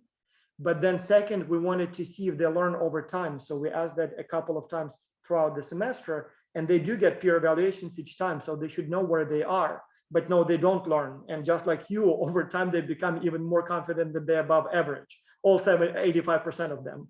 And so we also looked at differences by country, and you probably wouldn't be able to guess which country or continent is the most above average, like where everybody is above average. Like we thought it would be Americans, but Americans are about average. Then we thought maybe Asia will be below or will be more modest, and they're also above average. But there are two continents that almost everybody believes that they're above average, and that's Africa. So people from Africa, like almost uniformly all above average, and Latin America is close to that. So, and we don't really know why, but it seems like they're confident that they're, and here we're not talking about average population, we're talking about people at your own university. So like, even if, these are selected top schools, they still believe that some better than the rest. Yeah. Was for Africa, was the sample evenly distributed across the East, West? No, it's mainly Ghana, Kenya, and I think we had a few smaller countries, but basically Ghana and Kenya were the main two countries. So maybe it's not Africa, maybe it's just those two countries. That means that there is potential for the new South-South dialogue. Maybe. but yeah, similar to what Ernesto you found, we thought that they would learn over time, like when they see how others evaluate each other, and no, over time they become even more confident that everybody is above average. not everybody, but almost everybody, and nobody ever rates, like there were like 0.5% of people who say I'm below average. One other thing that may be relevant to your study, so when it comes to like technical skills, for example, or maybe language proficiency or international experience, the gap was not as big as for more kind of self-perceptual things, like for example, collegiality. So that's where you saw a real, like on collegiality, everybody is above average. On like international experience, that one is a little bit more objective, like how many countries did you visit? So there the numbers were a little bit more closer to about average. So, but yeah, we can again meet separately. I can update you on both of the studies and see if you want to borrow some of those ideas, because yeah, it seems like it's an interesting and important topic. Okay, shall we move on to the next group? It's okay. I can go next. There's the cross-cultural experience team, actually led by Yang, but she couldn't be here. She sent me email and asked me if I can share the results for her. I will be quick. This is our whole project based on, if you can see my screen, based on this theoretical study published just this year. In this study, they review cross-cultural experiences and propose a new theoretical framework. So our idea is just to empirically test this theoretical framework. The framework is looking like this. So in the study, the authors developed two dimensions. One is measuring the depth of multicultural experience. The other one is measuring the breadth of multicultural experience. And actually, there's a third dimension, negative versus positive appraisal of the experience. So the idea is, if I travel to the higher the number of countries I travel to, the better, the more broad experience I have. And if I all have positive appraisal on these experience, and then that's better. If I stay in one different country for like several years, then the higher level of depth I will have in cross-cultural experience. If I have, at the same time, if I have positive experience over there, then that will strengthen strengthen the, not strengthen, that will improve. I'll give a higher value in my multicultural experience. So then we went through the code book and we found out some variables that might be relevant to breadth, to depth. Breadth, for example, how many countries you have traveled to, how many countries you identified with. Depth, for example, how many weeks, long, probably, yeah, how long? Right.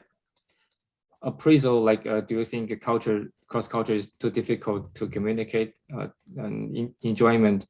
And we also consider this ExCulture experience is a cross-culture experience. So if you enjoy this ExCulture experience, also is a kind of positive appraisal to cross-culture experience. And DVs, we focus on just two for now, performance and creativity. And to simplify the results, we just focus on team level, average of everybody's cross-culture experience. And we have some correlation and results. We just ran a quick structural regression modeling with formative measures of depth, breadth, positive appraisal, and negative appraisal. The reason why we spread positive and negative appraisal is sometimes the appraisal, this is not on the same continuum. The lower the positive appraisal does not necessarily mean it's a negative appraisal. So we separate these two. And two dependent variables, creativity and performance, and some moderating effect. Moderating effect, that's the depth multiplied by appraisal negative, positive, and breadth multiplied by appraisal negative. And the results, the very preliminary results shows that the depth actually improve creativity and performance, not the breadth. So and also the positive appraisal showing the same effect. So basically, if you visit 20 countries as a tourist for 2 days each, it doesn't help much as opposed to visit 2 countries, but as an expatriate living for a long time. Right. So that's what we have, and we are dividing into groups and doing more literature review, try to do more sophisticated tests and perfect our model. I wonder if cultural intelligence should be weaved, woven in some way here, because it seems like, and we do have some measures specifically of sort of, some components of cultural intelligence are, sort of breadth versus depth, if you want to put it that way, sort of like deep knowledge of cultures versus simply being interested in cultures. I wonder if that may be in some way sort of the explanation why deep matters more than broad. Mm-hmm. Right. That's a great idea. The capability, cross-cultural capability could be moderators. Yeah. If I travel to 20 countries, if I'm low on CQ, may not have the same effect compared to somebody high CQ travel to the same countries. Yeah. At the previous hackathon, I told that joke about don't confuse tourism with immigration, and nobody left, so I'm not gonna repeat it. But yes, there is a big difference between being a tourist versus being an immigrant or expatriate. So in terms of how much you learn about the culture. Okay, so I've got a question here, but it's a levels question. If I understood what you've described, creativity and performance is sort of on the team level of the ultimate report. But these other things are somehow aggregations or presumably means of the experience of the people on the team? Yes. So does this mean that if I have one person on the team who has a whole pile of deep experience, that the team's going to do well, and everyone else, it doesn't so much matter? So basically what I'm saying, you might want to look at mins, maxes and standard deviations here instead of just averages. That's a great idea. Yeah, mean on a team, sometimes they don't mean anything unless we compare diversity. Yeah, it actually reminds me of the study we do with Seema and Bill on the rankings of the university, same idea. So the question was, is it enough to have one person with the deep knowledge? Or yeah, exactly. Or do you need to have everyone? Or maybe if everyone but one, would that one be the sort of the drag, the ballast? So, or is it the average? Yeah. Or everybody on the same page, or we have a diverse experience would be better. So, and by the way, another relevant study, the one we do with the Canadians on the leadership stuff, doesn't matter who that person is. Let's say you have someone with deep cultural knowledge, but that person is a follower, so to speak, versus someone who is the team leader. Oh, maybe that's tricky. That's interesting. So I can imagine that for the team leader that matters, but for someone else, maybe not as much. So maybe that's where the. So anyway, it's a question of aggregation. So in Voss's description, you might want to aggregate based on the these types of variables of the leader instead of the min, max, and whatever. So that's a very good point. Mm-hmm. Thank you. I don't know how exactly you figure out who the leader is, because obviously in some of these studies, we suggest that it changes over time, but good luck with that. Right? Well, for the data set, the one that we use for the leader feedback, we test who the leader is every single week. And yes, it does change, but you know who the person is. At the very least, you can select the teams where it's the same person throughout the entire project. That's right. Mm-hmm. That's right. Yeah. We can find the sub sample with the stable structure across the weeks. That's right. If I may, it actually, if you look from a social network perspective, sometimes there are cliques that develop within teams that are sub-teams, and they don't necessarily agree between cliques on who the leader is. But I haven't, I've done some very preliminary research, which I will share later today on this. That one, Mark, by the way, I'm not sure if you would be interested or someone else, but that would be a topic for a whole interesting new study, because indeed about a third of the teams, there is really no agreement. Like somebody says Mark is the leader, somebody says that Lonju is the leader. And then, is it just sub teams, or do they have no leader, or, and that's an interesting issue. And sometimes Mark says I'm the leader and Lonju says I'm the leader. So it's not that, so. Well, no, I'm sorry. Lonju is obviously the leader. I don't, it's the same debate between, I think, was it Vike who said so in a paper? He said a lot of people write about power and try to model it unsuccessfully, but walk into any organization and everyone knows exactly who has power tacitly without modeling. So I think it's fairly clear. What you have to distinguish is titular power from real power. And I don't want to go into a power discussion now, but we can also have an offline discussion on power dynamics within teams. but definitely your group is well on its way. So congratulations, you've definitely shown progress over the last week, and I can just imagine what progress you'll show over the next week. So good job on you. Mind you, that's in addition to Longview doing analysis for like 5 other groups. Well, fortunately for me, there's nothing for me to do in Lydia's group on relational energy until we have new survey data. So I'm willing to join during the hackathon if Longview and his consorts will have me. We skipped bias by instructor, Justin. Yeah, that's a sub team. It's coming. I actually helped them, so I have them in my sites. I have them in my sites for sure. So maybe that's a good transition. So evaluation of instructors, that team sort of has an update. David, do you mind if I go on? David, Edward. So it's this particular group is comprising of David, Edward, and Dow, if I'm pronouncing it right. And we had a preliminary discussion about the data that we don't have. So we will be requiring a little bit survey for the data from teaching assistants and the instructors to continue with our research. But we also need some approachable fruits that we discussed, like something that we can do for this particular hackathon. So for that, Justin volunteered to help us with the data he's having. So I think Justin will be able to better explain that particular research. Apart from that, we also came up with like a plan B for instructor evaluation. So we were thinking like there are some like evaluations are also done by coaches and senior coaches in the coaching program. And how about we try to study those, like what would be the possible biases? And the main idea behind Edward's research was, is there some kind of cultural bias when the instructor evaluates? So maybe we can start with coaches and senior coaches, and then we can build upon it for instructors and their TAs if they have any TAs. So there's a rainstorm, heavy thunderstorms going on in the background if you're able to hear it. Question. So you're talking about how instructors evaluate the student reports, right? So is there a systemic difference in those evaluations? Yeah. Yes. Yeah. Yes. So for that, I already sent you and JK an email requesting the permission to use coaching program data on the coaches.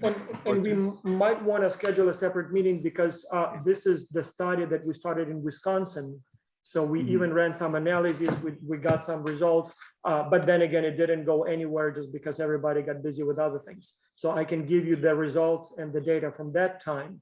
So there were some things we needed to code there. So there were a few things. So I can give you a good update on what's been done so that you can build upon it. That will be very helpful. Yeah, but this is probably the most practically important study because supervisors' evaluations determine everything from student grades to promotions to who gets a bonus, who gets a everything. And yes, there may be some biases. We did find some biases, and so obviously it can be cultural, it can be academic pedigree, it can be all kinds of things, including laziness and lack of diligence. So we see some instructors literally just give everything a 7 and the comments are great job, that's it. So sometimes it almost seems like they never even read the work and gave. And so all of those are extremely important issues because they determine who basically gets a stipend to go to the symposium, who gets a good grade. So if you can find some sort of system in it, that would be very, very practically useful, not only for the ExCulture project, but for everyone. So. And maybe even, I don't know if we can get into this, but I wonder if there is also a correlation between the instructor's sort of evaluation style and student performance. I mean, do students whose instructors give them high grades for nothing? Are they happier? Are they working harder? Are they, so I wonder if there is some sort of a relationship. Goes back to, I was on the committee for 2-3 years ago, my school, whole university, was redesigning the course evaluations by students. And so one of the big questions was, so who is a good instructor? Like, for example, is that the one who is tough in evaluation and demanding? Is it the one who makes it fun and easy? So same thing here. So let's say you find that some instructors are very strict and others are very lenient. So which approach leads to better performance in the end, you know, overall? And so we may even be able to test that. And if so, you know, that would be interesting to see if maybe there are some implications even for instructors themselves. That's a good idea, and we can definitely look into it. Justin, do you want to also brief the plan B? I can, but I'm hoping that the other two guys, David and Doug, might have looked at it a little bit. So I can definitely say something. But do you guys want to start off? Well, to be honest, when I was digging around in the literature, I think I was looking in the wrong direction. I need to do my search over again. And I was focusing more on doing the literature review search than looking at your data, because I had the general idea of what you were trying to say.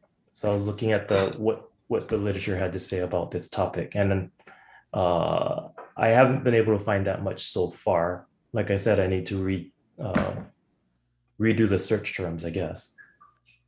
And Justin, I can jump in on the, I looked through your model 12 or the various models about 12 hours ago. That was the last thing I did yesterday. And what I found is I see all the stats. I don't really understand the variables.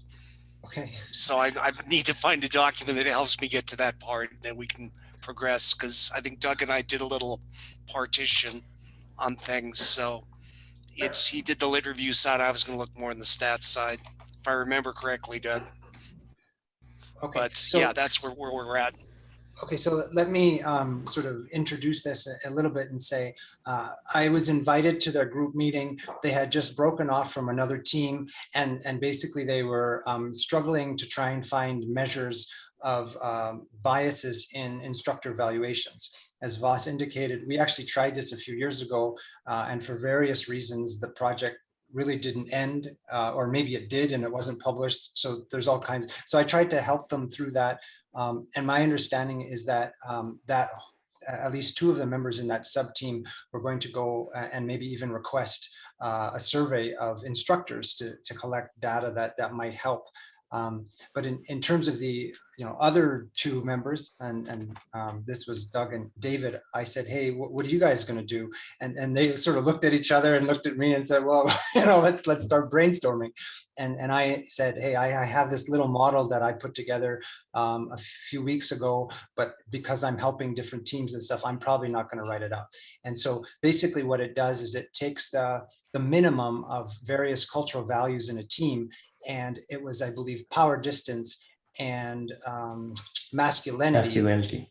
Yeah, which both negatively influence the project performance, right? So if the minimum person on a team is highly masculine or has a highly power distance, project performance actually goes down. So it's on the team level, and each of those, one is moderated by psychological safety, and the other one's moderated by the number of males on the team. I think that the combination is quite clear. So males belongs with masculinity, and psychological safety belongs with power distance. So, but that's the model, and so now we're trying to figure out, okay, so how can we generate a paper to explain those findings? I think intuitively it makes sense, but we're just sort of becoming more robust in our writing. That's all. Yep. So moving on to the next study then, or so for this one, I'll send some additional information, guys, for you, some suggestions, because I have some ideas for that last one from the last round. But is everyone like Teresa, Erica, anyone else? Are you guys on teams? I just didn't record which team you belong to, or Malika, because I'm trying to keep track of who's on which team, and it seems like I'm missing a few names. Yeah, I'm here, and I belong to two groups, to the last one and this experience. Okay, international experience. Okay. Yeah. Okay, got it. Okay. Yeah. There is actually one more group that started off looking at status, and then I think I was a member of that group, and I think we're trying now to put something together for leadership. And Voss, you may have received the email from me. I don't think the semester with status is coded properly, so that idea was sort of put to the side, and we can talk about that offline. So now we sort of abruptly switched to leadership, and just to be brutally honest, I don't think we have much, like what questions we're trying to answer. So our hope is to meet probably tomorrow, and that's going to give me move to my next question to the whole group. But so we're going to meet tomorrow, hopefully, to try and iron out what exactly it is that we're doing. But at this time, if my records are correct, we have 6 studies, and I'm not sure the last one, Justin, that you talked about, I'm not sure if it's now a outstanding study or still in exploration. So that would make it 7 if it's an additional study. So this is a very good number. I'm not sure if we want to add more studies for the hackathon. I mean, moving forward, yes, we want to develop all those ideas in separate papers, but at least for these next couple of weeks, maybe we want to keep it limited just so that people, go deep and not broad, right? Using the terminology from the previous study. And that's actually a very good point. So I know, for example, there are some people who are on many studies, and then they're very, very productive. And I suspect that there are other people who are on very few studies, maybe even one, or if let's say the leadership one drops off, I guess I could consider myself in the team that's doing the power distance thing, but really that was the only team I was on officially. So I guess I'll have to find a home somewhere. But I think everybody has a home, even if that study sort of fades away, right? Yeah. So then anything else we need to cover today, and what's the homework then? So we have a meeting tomorrow or don't? Or yeah, so that's, that's we have the meeting tomorrow at the same time, right, Justin? Well, but that's my next question. So as a big group, I'm not sure that a meeting to go through all the projects again is going to be that fruitful. So might I suggest, because everyone hopefully has booked off this common time, that you use that time in your subgroups to meet, that's a good to idea. progress the paper? Okay. Yeah, I think that's a good idea. That's a very good idea, yeah. Except for we have multiple actors, like you just said, so they can't be in. Or maybe, each group books the time, so you can use the time that we have. Presumably it's already booked, but if someone like Wonju is on multiple studies, or if someone prefers to meet earlier, so this time is kind of good for everyone from Asia to North America. But if it's a smaller group and everyone is in the United States, maybe you want to meet later, or if everyone's in Asia, the other way around. Yeah. Or I can help Justin setting up his calendar links, a bookable calendar, and that can help him to schedule all the meetings automatically with that link. Okay, and so I'm let me know, guys, when your subgroups are meeting. I'll try to join some of these meetings. I have, some good news for some of the teams. Basically, here are some ideas that were considered before that you might want to use, and potentially some bad news for other teams. And bad news, not in a sense that it's not doable, but rather, like you might want to consider these complicating factors before you proceed. Like, for example, Lydia, your question about communication richness and leanness seems like such a simple and elegant idea. Once you get into it, it's much, much more complicated. And so I'll give you sort of an overview of what we have learned about it so far, so that you don't have to kind of go to the same, come to the same conclusion through a painful process of, spending half a year playing with the data. So. Okay. Thank you. So tomorrow then, if you can, maybe best self-organize, and as a team then, perhaps as a large team of 25, maybe we just meet on Wednesday, if that's okay. So we'll try and touch base on Wednesday to see 4 or 5 days of progress. So on Wednesday, the 21st, we have, we have same, we already have that on the agenda. Great. Yeah. Okay. May I suggest that every team just share verbally what they're doing, or limit what they share to 1 or 2 slides, so we share our time equally? So on Wednesday, I will promise you that if I'm a co-host of the Zoom meeting, I will be a draconian monitor of time. It may even be a good idea not only to present what you have, but if you have specific questions where you need input, maybe even go directly to those. I'm not sure if we need to use HLM. Can anyone advise us? Or we are not sure if there is any literature on this topic. Can you recommend? So that way it may be even more focused. And also a quick question, Justin and Mark, you mentioned about a prime on social network. Would that be on Wednesday or this coming Saturday? No, it's going to be right now. Yeah. Oh, okay. So we are staying here for. So, but it's an elective. Okay. It's an elective. Yeah. I see. Okay. I thought we are going to end the meeting. So no, okay. Nobody is my prisoner, in other words. Okay. Yeah. Good. Okay. I'm very interested in social network analysis. I'm hoping to learn more. Yeah. Well, I hope not to underwhelm you too much. Michael, I guess, but also Justin, are we doing any sort of extracurricular activities? At some point we thought about maybe sending everyone a bottle of wine and everybody would have like a wine tasting event, or maybe, doing some sort of like a, joint cooking class, or prepare your food and share with everyone. So it seems like probably it will be hard to do online, right? It is a very sad hackathon in that sense. Or are we going to celebrate Ernesto's Italy's victory at Euro 2020? Well, we also have some British people, I think, here.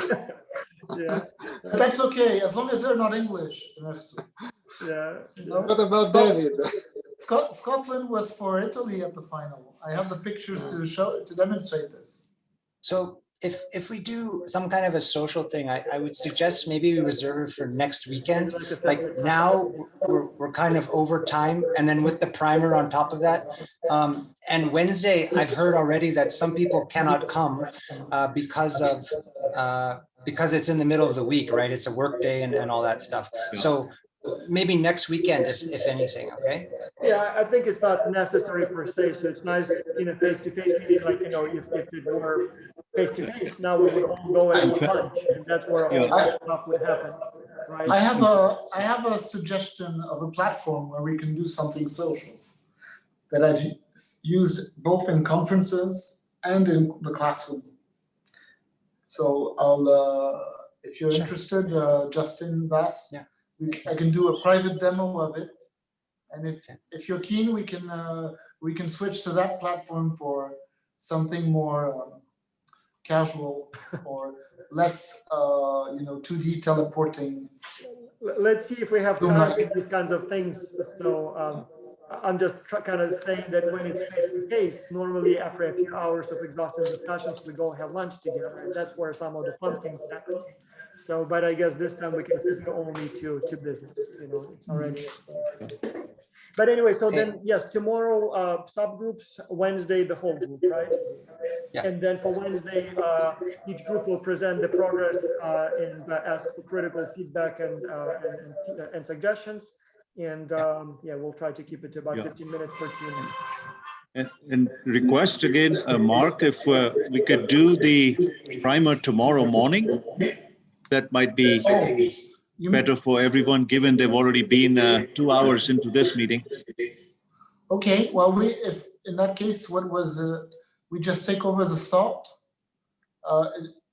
Justin, are you okay with that? We could start with that. How long would you need, Mark, for that primer, for that Honestly, depending on the size of the group, it's going to be more or less interactive. I've shared some things in the two teams I was, but this time I have something much more structured, where first of all, I've learned that I should only focus on ExCulture data in my illustrations. And second, my starting point is the entity relationship model Justin introduced at the kickoff. So I'm going to prolong from that to show how much wealth of network data is already in ExCulture. If it's okay with everyone, could we open with that perhaps? Everybody would be fresh and ready to absorb. Okay. I'm okay if you already have Idelson fatigue, sure. Okay, so would that work, Justin? Justin, would that work? Okay, so someone has some radio or something going on, and forgive me, I'm having a hard time hearing people.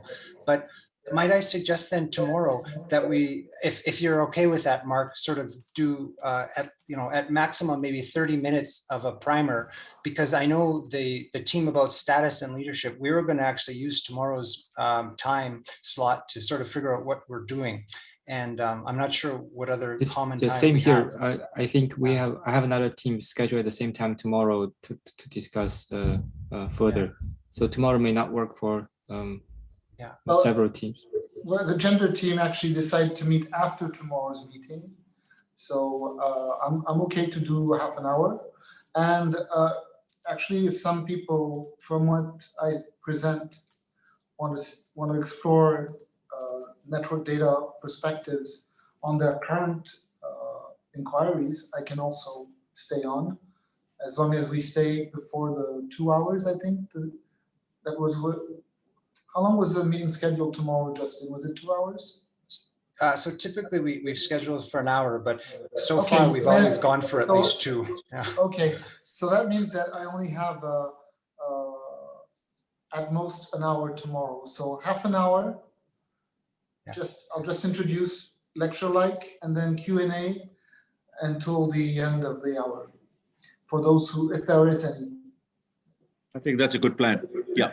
Okay, and Justin, I imagine you or Vas will be recording, so I don't have to trouble myself in learning how to do so. I'm recording the whole meeting and I'll record it tomorrow, no worries. Because Justin told me that he wanted to go to bed now, so that I would have to take over recording duties in the initial. Yeah, it's not my Zoom, it's Vas's Zoom, so I can't even record if I wanted to. Oh, okay. Well, it's a quick top question of the morning in Vasland, isn't it? Yeah. So, yeah. Okay. Go ahead, Longsu. I mean, a quick question for Mark, though. About the primer, would you give us a demonstrate? Would you be able to include an example, like just a simple test using some software to show how you did it? Sure. Okay. Yeah. Oh, if it's not too much trouble, No, it's not. It's not. Okay. So yes, actually, I will. Okay, I will. For basically, my visualization tool is R, but I've been over the years I've been using different libraries, and the latest library I use, you can actually create a web page that's interactive to refine how you visualize things. So I'll do that on my multi-level analysis from 2019 data. So obviously, maybe in Tableau. Maybe using Tableau. Well, I don't have time to learn Tableau for tomorrow, Michael, unfortunately. Well, it's kind of the one of the other tools for visualization, I guess. So I like R because it's open source, and I've been coding since 1974. So I like the text-based interface to. But I'm willing to explore other tools if other people can bring that skill set to the table. Go ahead, Ernesto. So what time will it be? I was distracted by an email. What time? Same as today. Same as today, so it will be okay. And it will last half an hour and then questions. Yeah. Half an hour or less if you shoot me down, and up to an hour tops. Excellent. That'll work. All right. Thanks again, guys. We'll catch up in the morning. Okay. Cheerio. Okay. Cheerio. Thanks for your time. Thank you. Bye. Bye. So then, Mark, so we're staying at this time for those who want, or are we moving it to tomorrow? No, tomorrow. Tomorrow. So then we are done for now then. Yeah, we're done. Justin needs to go to sleep. My teams are done for now. You have obviously more plates up in the air. I have no idea. Yeah, then thank you, everyone. Yeah, thank you, Lonju, for managing so many studies, and thank you, Justin, for the logistics management. Thank you, Vas and Justin. Bye-bye. And everybody. Bye-bye. Ernesto, congratulations again on the Italy's win. Oh, thank you. Yeah. Bye-bye. Bye-bye. Those pesky English, they destroyed Ukraine 4-0, so at least Italians showed them. Revenge, vengeance. Well-deserved victory, Ernesto. Okay. Bye-bye. Take care. Bye-bye.